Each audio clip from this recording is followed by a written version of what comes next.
Excuse me, sorry. This is a bit harder than I thought it was going to be.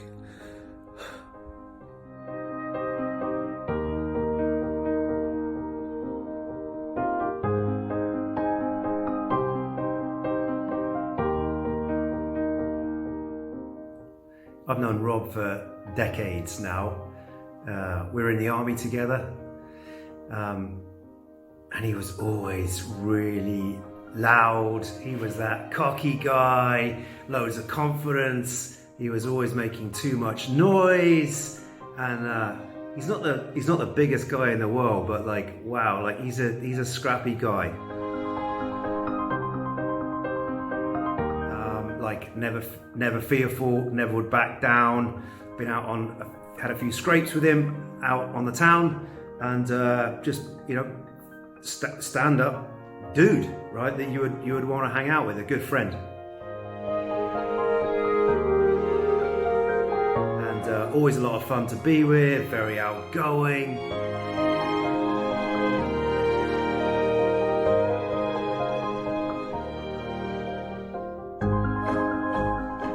Hadn't seen him for several years, and we met up, and he started talking about some of the things that have been going on in his life. And he says, he tells me, yeah, my missus used to beat me up. And I thought, no, you've got to be kidding me, like, not you.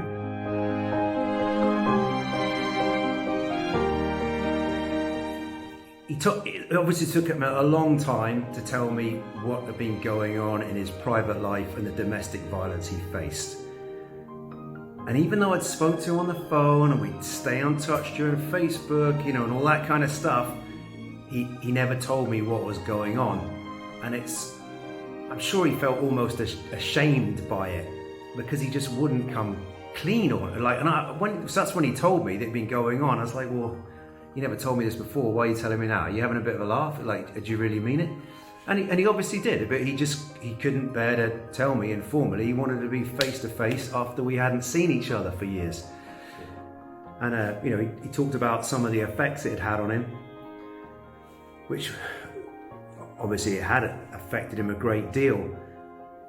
But the other thing that really came from it is I was just really surprised that, in my mind, like, surely it couldn't happen to Rob, that like cocky, confident, loud dude. Like, if Rob can somehow find himself in a circumstance where he faces domestic violence from a woman, then surely there must be a lot of other guys just like him who must find themselves in the same position. So when I was in the military, I was military police. One of the things I used to hate dealing with was domestic violence. I'd only ever dealt with domestic violence where it's man on a woman. I used to really dislike it because you'd deal with these guys, they'd look at you with that cocky look because they knew that in the morning the charges would be dropped, and they'd walk out and they'd go back to doing what they were doing before. And the wife wouldn't leave them. And that, never mind as a military policeman, that as a man drives you mad that this guy could have this much control over a woman. It wasn't till later, you know, when I've really had deep discussions with Rob, to realise that no woman would ever set out to find herself in a relationship where she is controlled or there is a violence. And there's no man that would set out to have that same kind of relationship, but men do still find themselves in a relationship where they are controlled and where they have to face violence. Even now, recently, and I've been talking to Rob about the effects on him, he's still holding back.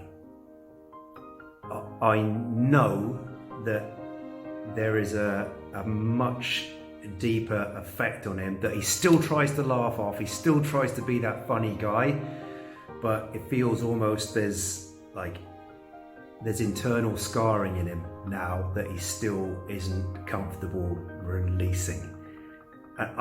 he won't tell me, I can feel it, and that's a result of just basically being in that abusive relationship.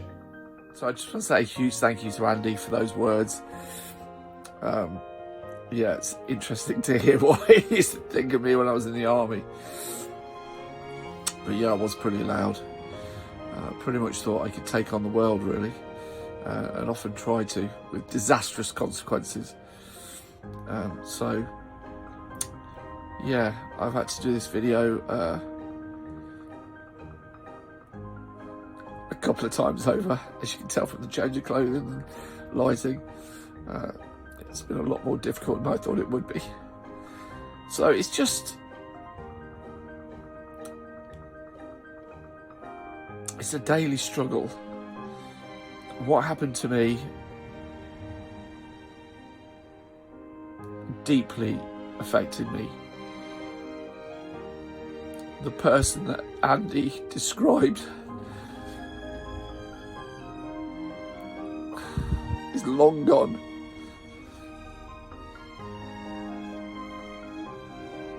Felt like that person really has been literally ripped out of my body.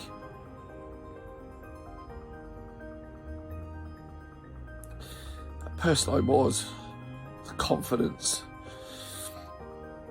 in every aspect of my life, really, just gone.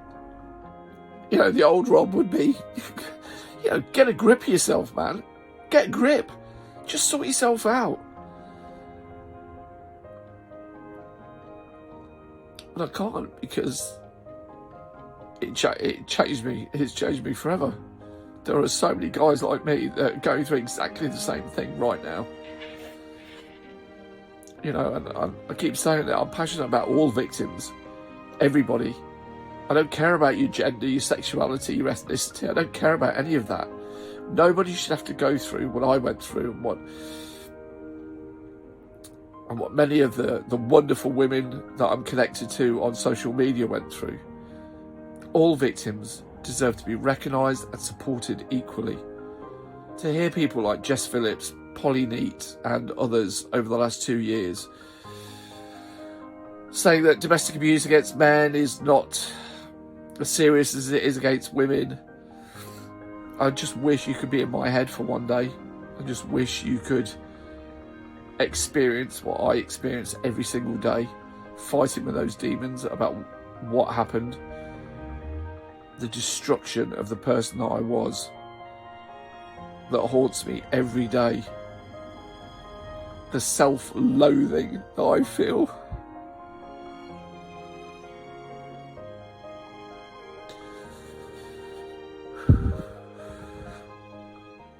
So I'm doing this video in the hope that maybe, just maybe, it'll change the attitude of just one. If it changes the attitude of just one person out there who currently deals with victims of domestic abuse and has the attitude that men can't really be victims of domestic abuse, if it can just change that attitude in one person in frontline work, then it'll have been worth doing. Do I want to do this? No. Do I feel humiliated? Yes. Again.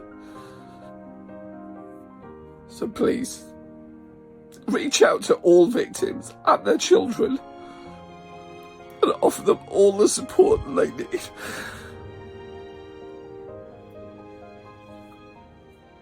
Thank you to everybody out there who's working to make life better for victims of domestic abuse.